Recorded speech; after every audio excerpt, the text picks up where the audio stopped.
Are you standing at a crossroads in your life, perhaps without even realizing it? Have you ever had a moment, seemingly small, that subtly reveals a chasm you never saw coming? What if the one event you hoped would unite your world actually showed you how deeply divided it had become, propelling you on an unforeseen path of self-discovery? I held onto an unspoken dream, cherished a beautiful pink dress, perfected his favorite banana bread, and even ironed a cardigan that always reminded him of comfort, all in the belief that this special day would bridge a growing gap. But the instant I stepped into that wedding hall, saw the seats I'd imagined already taken, and realized there was no place truly waiting for me near him, an undeniable shift occurred within me. This wasn't a loud confrontation, but a quiet, profound realization that changed absolutely everything about my future. And for anyone who's ever felt that invisible boundary appear, know this. Your story of finding yourself again might just be unfolding right now, in the quietest moments, leading you to a strength you never knew you possessed. In spring, Upper Michigan embraces a silence that isn't peaceful, but rather profound, the quiet of a place gently overlooked.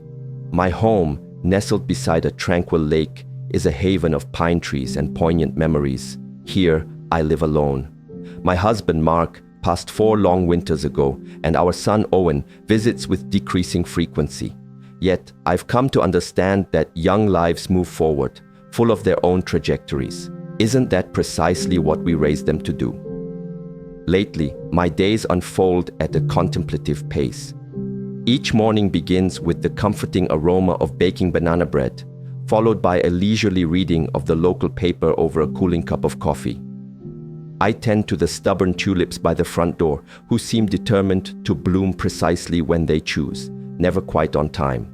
Sometimes I watch the mail truck drive by without pausing, and in those quiet moments I wonder if it's slowing for someone else further down the road. Someone else who also glances out each afternoon, silently pretending they're not hoping for anything in particular. 3 weeks prior, Owen called with news that felt both distant and disarming. He was getting married. His voice, though cheerful, carried a note of distraction as he spoke of Lauren, his bride-to-be. When I inquired about their wedding plans, he mentioned something simple but elegant, before his words trailed off, a gentle brush-off. There was no question about my thoughts, no inquiry about suitable dates, no hint of involvement. When I offered to help with anything, he quickly reassured me that they had everything handled.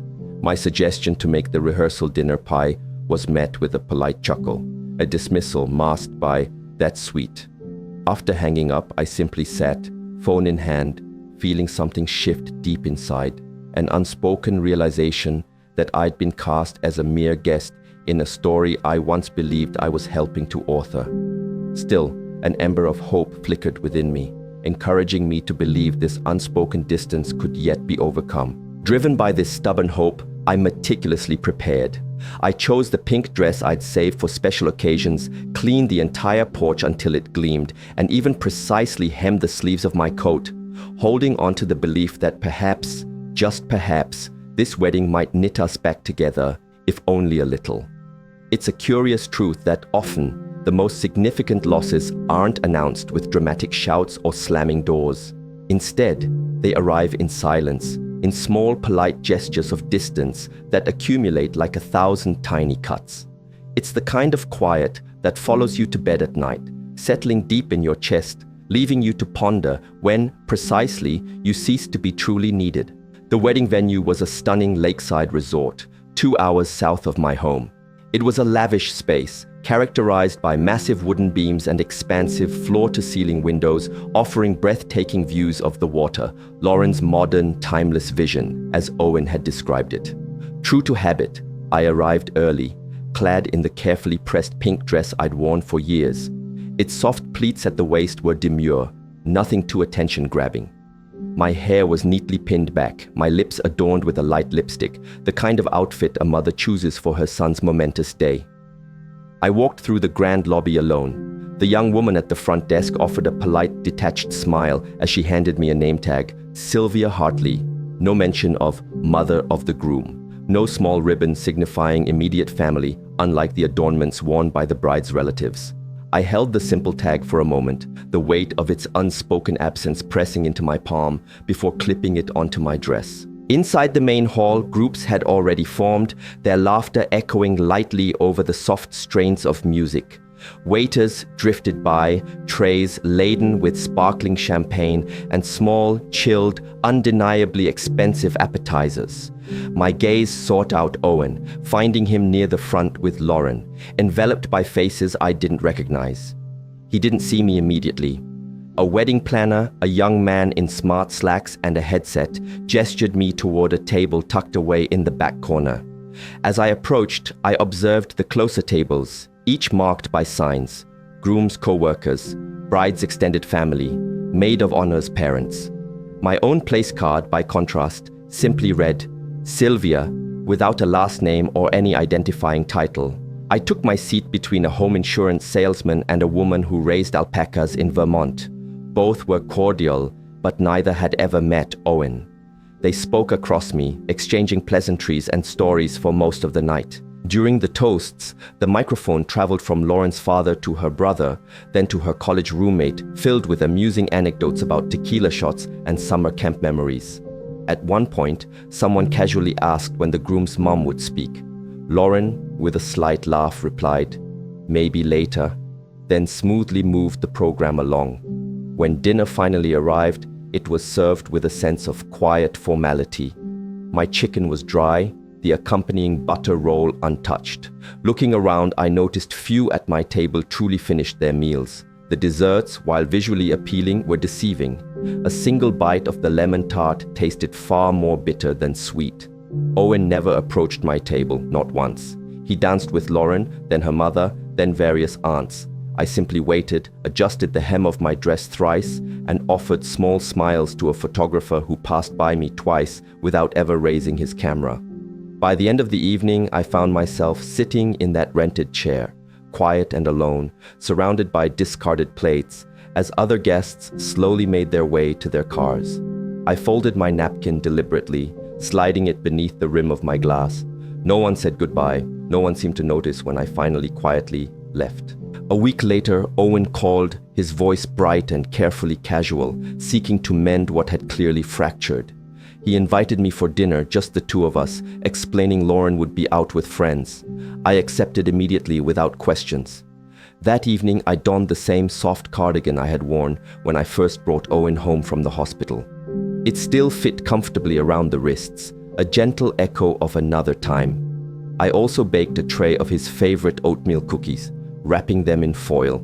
The drive was peaceful, the roads dry under a flat gray sky that hinted at winter's reluctance to release its grip, even as the calendar suggested spring. Owen's new house, in a neatly manicured neighborhood at the town's edge, exuded pristine order: brick facade, trimmed hedges, matching porch lights, a doorbell camera.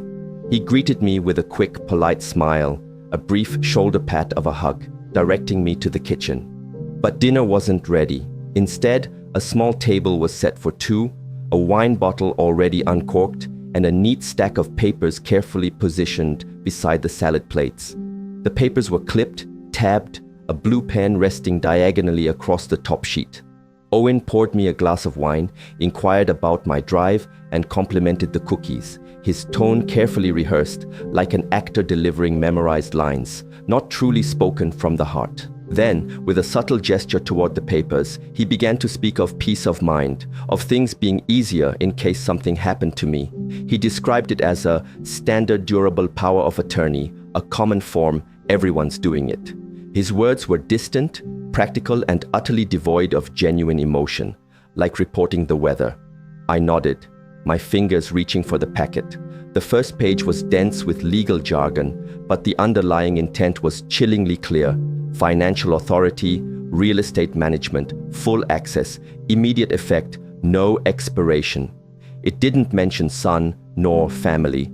It simply stated agent, authorization, and control.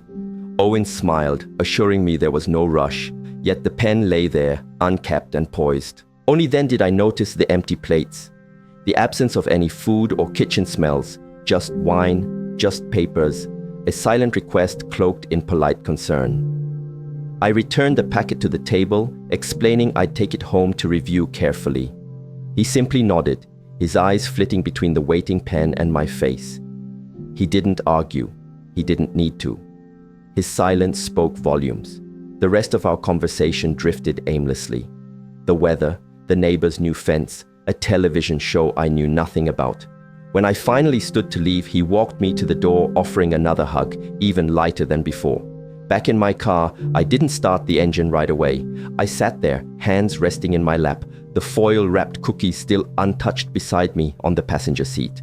After a minute, the motion sensor porch light flickered off, efficient and automatic, much like the strange dinner I had just endured. Upon returning home that night, I didn't bother to remove my shoes. I collapsed onto the edge of the couch, my coat still half-zipped, my hands resting in my lap as if they no longer belonged to me. The house was oppressively quiet, so quiet that even the kitchen clock seemed to have ceased its ticking.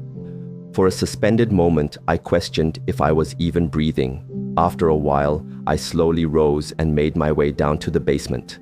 My knees ached with each step, and the air below was bone-chilling, the kind of damp cold that seeps into old wooden beams.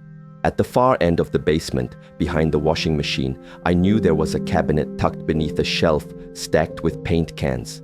I knelt, reaching inside, my fingers closing around a small metal box I hadn't touched since the year Mark died. He'd always told me that if anything ever happened to him, I'd find what I needed in there. Until that night, I'd never had cause to look. But now, something deep inside me whispered that the time had come. The lid creaked open with a groan that seemed to echo through the stillness. Inside, everything was meticulously organized, just as Mark had always kept things. He was precise, methodical, neatly stacked folders, each clipped and labeled with care. At the very bottom, tucked away, lay a single letter with my name on it, written in his familiar hand. My chest tightened just seeing it. The letter was short, a single paragraph, but its words were potent. He wrote that he knew I wouldn't ask for help, even if I desperately needed it, and that he had set things in motion to ensure I would never be trapped or dependent on anyone. He specifically told me not to reveal this to Owen, not because he didn't love our son, but because Mark knew intimately how the world truly operated. Money changes people, Sylvia, he'd written, and sometimes it merely reveals who they already were. The accompanying files detailed 2 accounts held in my name, a diverse portfolio of investments I'd never even known existed, comprising stock options, mutual funds, and an annuity tied to a modest property in Texas. All told, their worth surpassed $7 million. I stared at the number, then closed the folder, then opened it again, wondering if my eyes had somehow misread. There were no tears, not then, nor was there a wave of immediate relief. Instead, it was something far heavier, like holding a secret too vast for the small, silent room. I remained there, seated on the cold basement floor for a long, quiet time, the chill seeping into my legs, the metal box still open beside me. What weighed on me most was the immensity of what Mark had quietly left behind, not merely the money, but his profound trust, his incredible foresight, the silent, unwavering protection I had never consciously sought, but desperately needed that very night. He had perceived something coming long before I ever could, and in his own unassuming way, he had ensured I was given the most critical thing of all, not just safety, not just wealth, but choice. Slowly, deliberately, I closed the box and locked it, then rose to my feet, my legs stiff, my hands trembling not from age, but from the magnitude of the realization. Upstairs, I extinguished every light in the house, save for the one in the kitchen. There, I sat at the table, a blank notepad before me, beside the stack of papers Owen had so subtly presented. And I began to write, not what he had hoped to hear, but what I knew I finally had to say. The next call came 2 days later, mid-morning. I was sitting at the kitchen table with a bowl of cereal, still in my house slippers, when my phone buzzed. Once, then again. The first time I let it go to voicemail. The second, I answered. Owen's voice, smooth and almost excessively careful, spoke first. He said he wanted to check in, to see how I was feeling, to ask if I'd had a chance to look over the papers. My tone remained steady, as I confirmed I had. There was a pause, a second too long, before he said there was no rush, but that it would be good to get things in order, just in case. I asked what he meant by that. He began to ramble, a winding stream of words about planning, about being practical, about protecting me.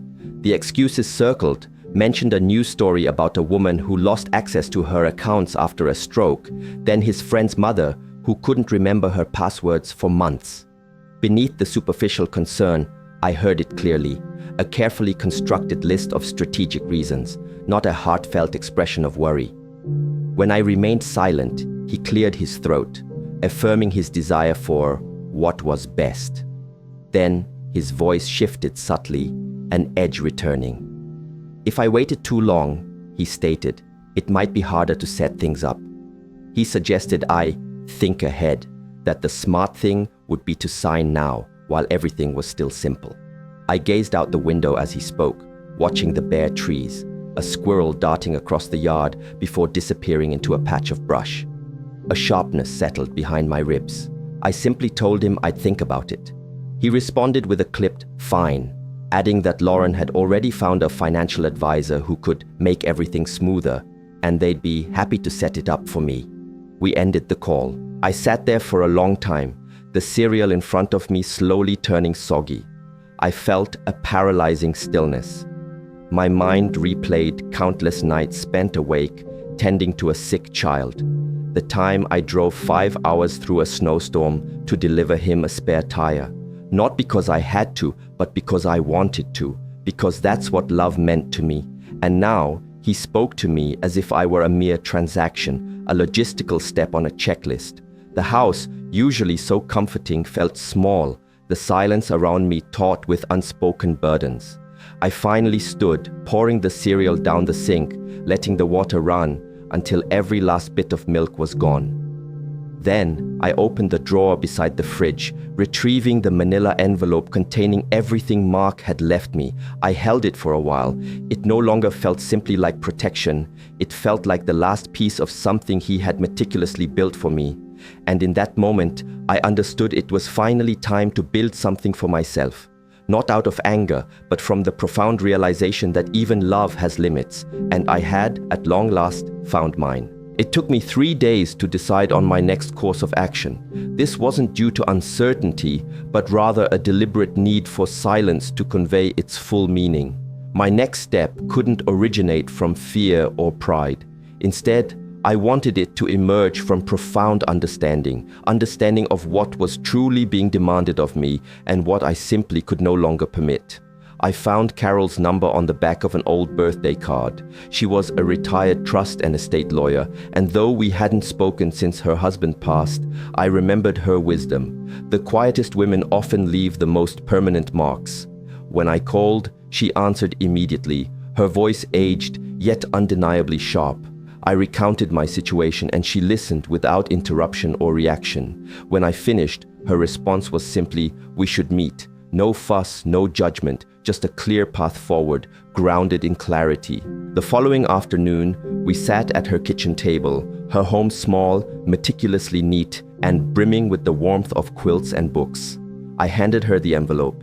She read through every line of Mark's documents, her eyes moving with the precision of someone who had seen too many things come to light too late for too many people.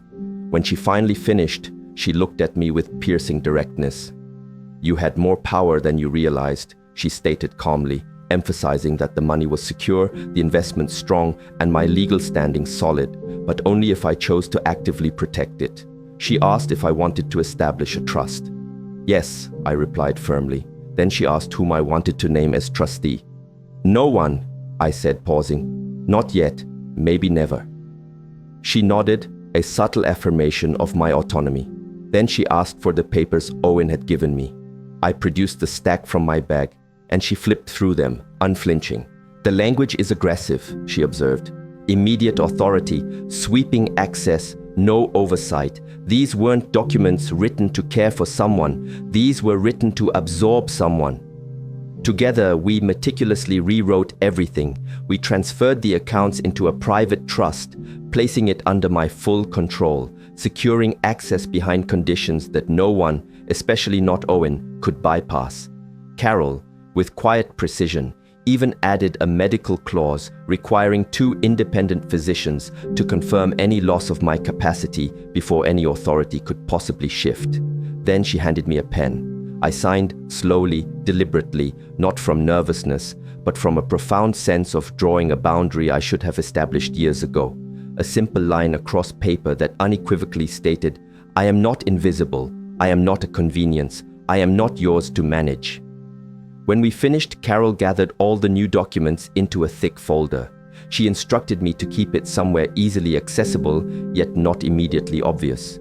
I placed it in the quiet sanctity of the cabinet beneath the kitchen sink, nestled behind a seldom-touched box of dishwasher pods.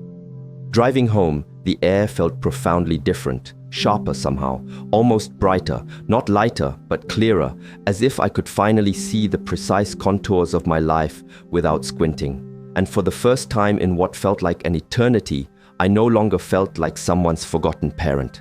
I felt like a woman with an unbreakable spine and, more importantly, a profound choice. The invitation came, predictably, via text message.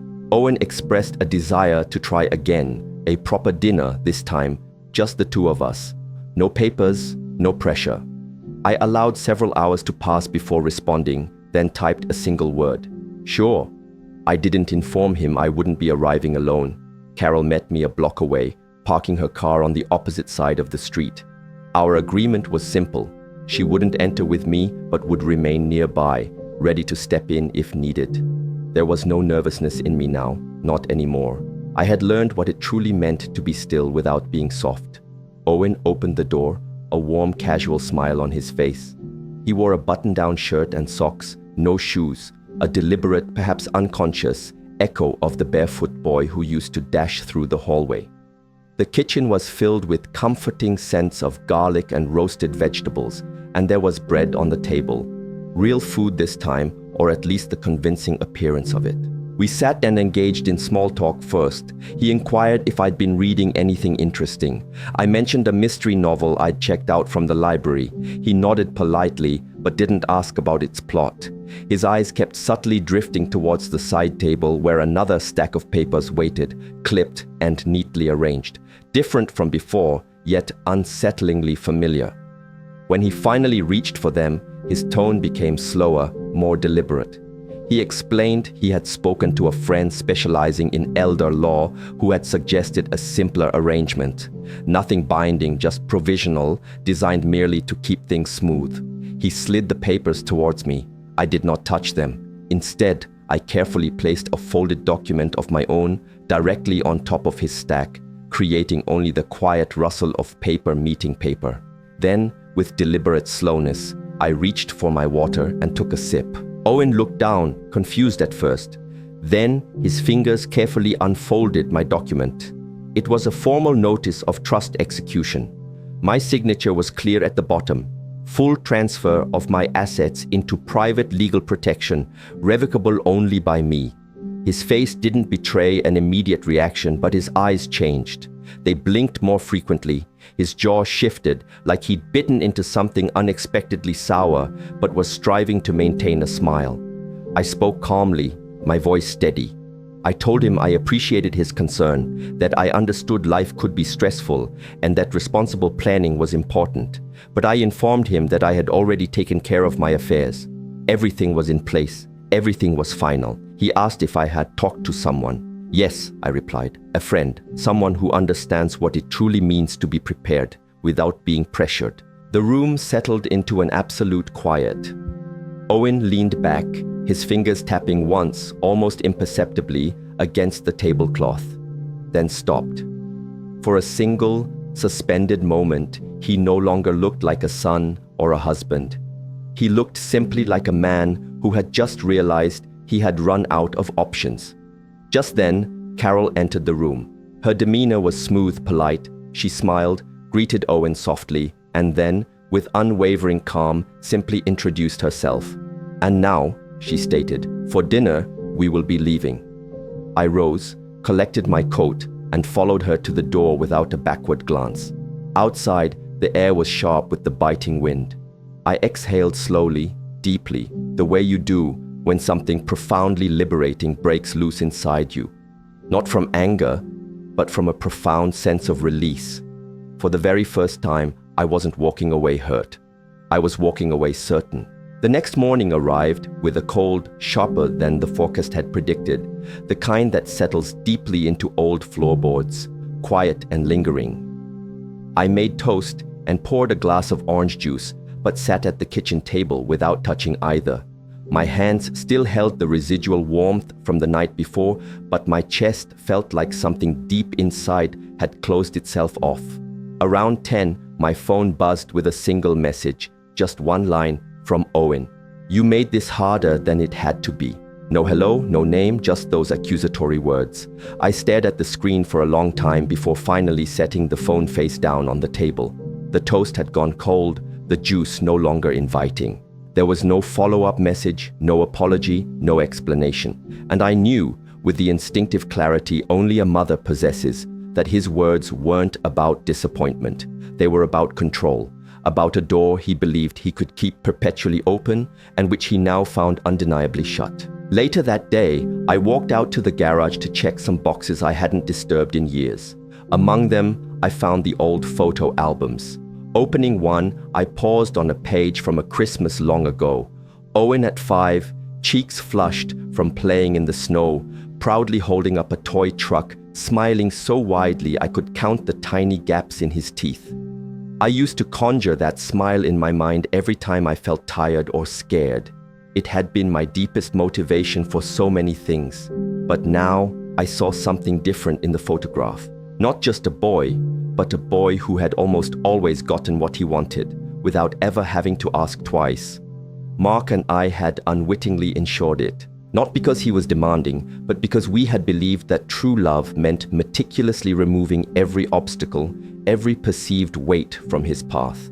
We had given too much, and somewhere along the way, he had begun to internalize a silent belief that he was entitled to what was not truly his.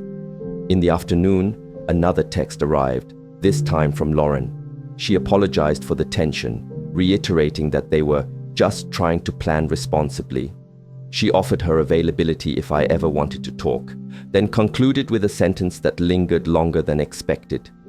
"You raised a strong son. We just wanted to support his future." I read it twice.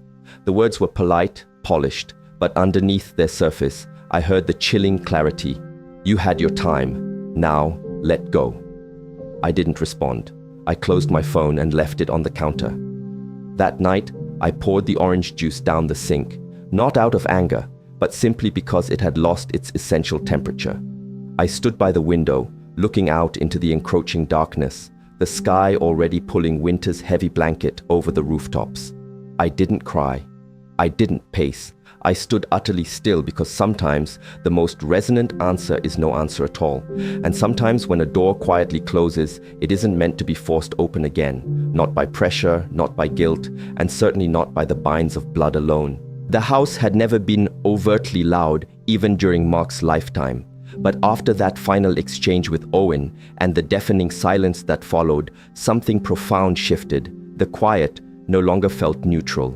It felt like a quiet verdict, pronounced in the stillness. I found myself moving slower through the rooms, not because I was tired, but because the frantic urgency of waiting seemed to have evaporated. The days took on a gentle, almost meditative shape. I folded towels with meticulous precision, wiped down counters even when they were already gleaming, and watered the plants at the precise same moment each morning. I wasn't waiting for a call anymore, yet I still noticed, almost unconsciously, when it didn't arrive. 3 days passed before the voicemail light finally blinked. I didn't answer the phone when it rang, but I did listen to the message later.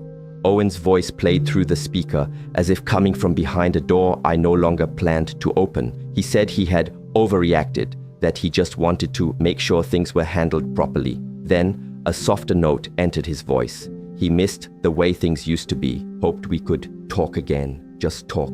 I didn't delete it. I didn't save it either. I let it hover there, suspended between digital dust and fading obligation. Later that night, I found myself scrolling through old text threads, conversations I hadn't opened in months. There were photos from years back, Owen grilling in the backyard, Lauren holding a pie I had helped her make, a blurry picture of our old dog before she grew too frail to climb the stairs. And further back still, texts from when Owen's messages still bristled with too many exclamation points, when he still casually typed "love you" before signing off. I clicked on one and simply stared, not trying to evoke emotion, just quietly observing what had once been. Then, one by one, I began deleting them, not out of anger, but in a profound act of acknowledgement and release. The very last one I kept was a video of Owen at 10, holding a flashlight under his chin, theatrically telling a scary story in the dark, while my younger, lighter voice laughed in the background. I watched it twice, then closed my phone. I went to bed early that night, not to sleep, but to lie utterly still.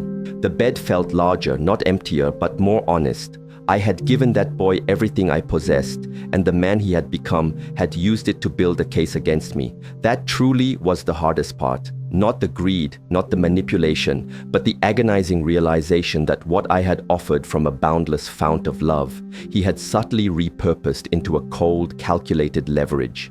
Somewhere along the way, I had ceased to be a mother in his eyes and had transformed instead into a mere resource. And that, dear friend, is a grief no one ever warns you about. A grief that echoes like your own voice on an answering machine, receiving no reply. At the end of February, just as the last stubborn patches of snow began to melt, I moved. The new house wasn't far, still within earshot of the lake's whispers, but tucked deeper into a quieter street. It was smaller, older, the kind of place with a charmingly crooked mailbox and shutters that gently rattled when the wind blew off the water. Yet it felt profoundly right, as if it had been waiting for someone who no longer needed ample space for entertaining, but simply room to exhale. I didn't bring much with me, only what truly mattered.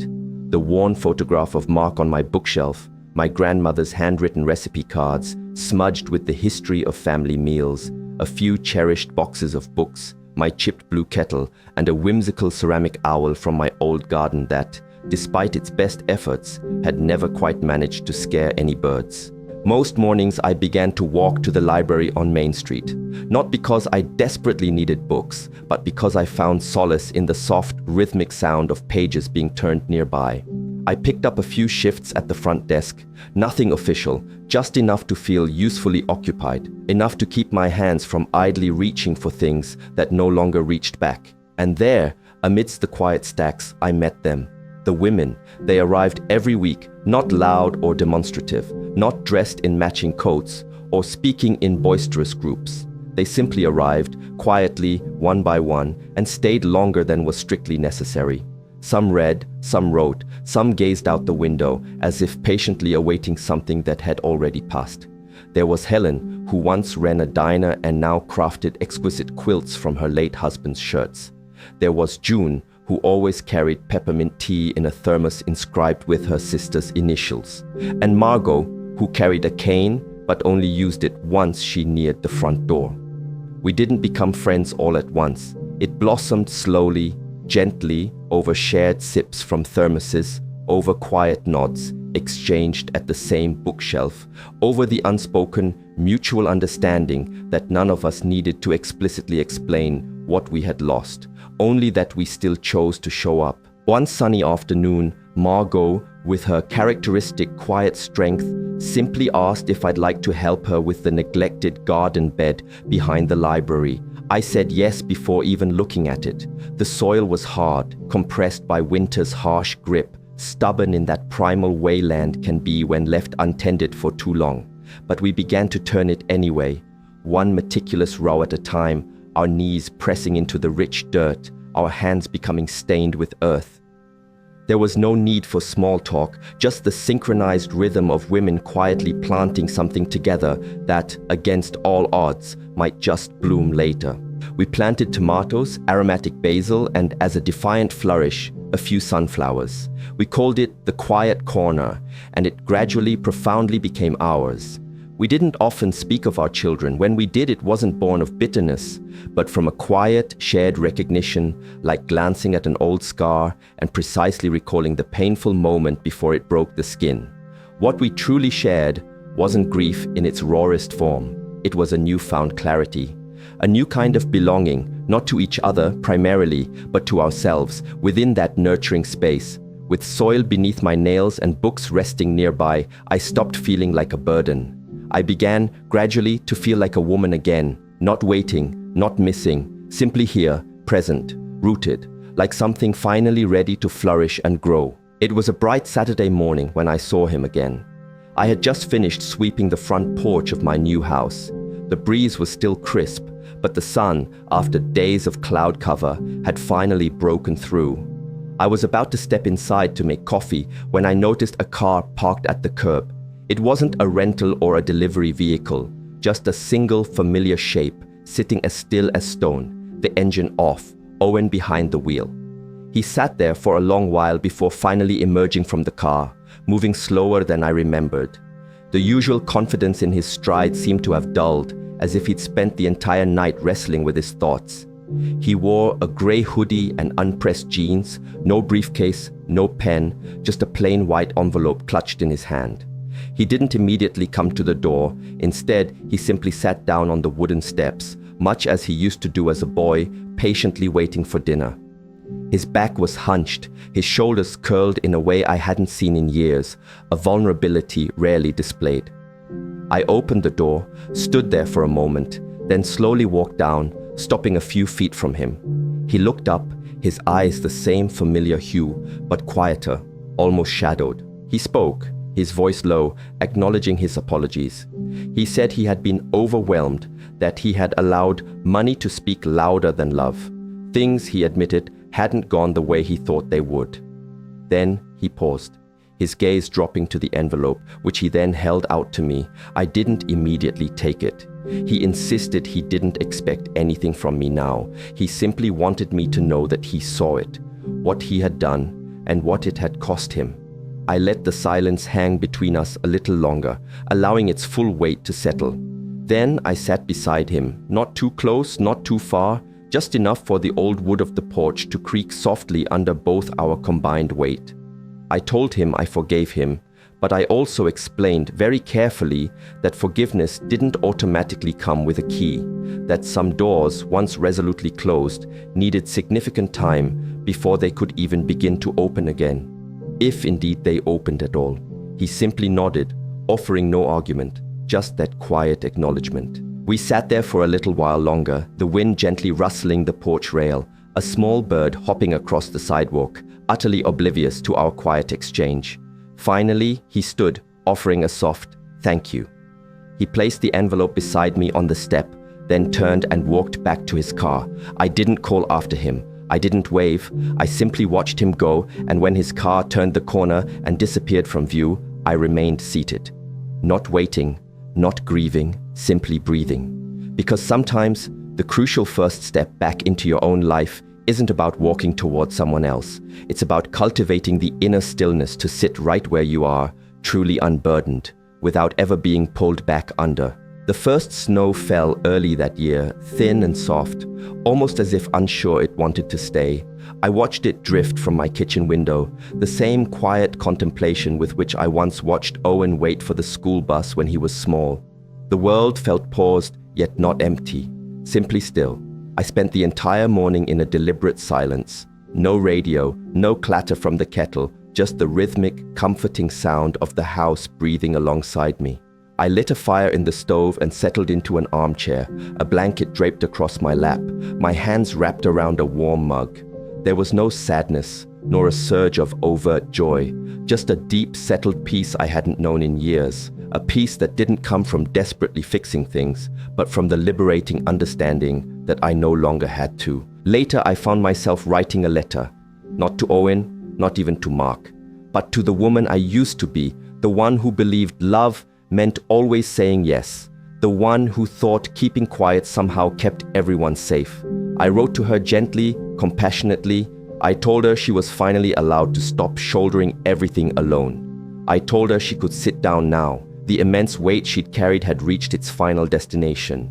I sealed the letter and tucked it gently between the pages of a book I no longer planned to finish, understanding that some stories don't demand precise endings.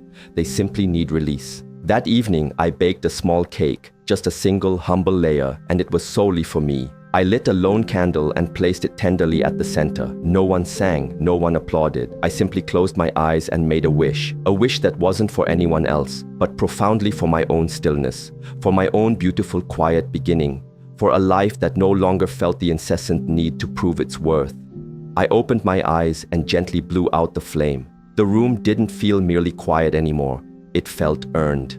If this story has resonated with something quiet within you, perhaps a feeling or an unspoken truth you've held captive for years, please know you are absolutely not alone.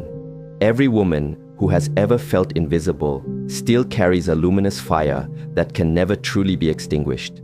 If you have ever courageously walked away from something that constantly demanded to possess you, only to discover your own strong, authentic voice patiently waiting for you on the other side, I sincerely hope you carry that voice gently, honoring its power. And if you feel moved to share a piece of your own story, even just a whispered fragment, know that I am truly listening. Because sometimes being heard is the transformative first step back to becoming wonderfully entirely whole.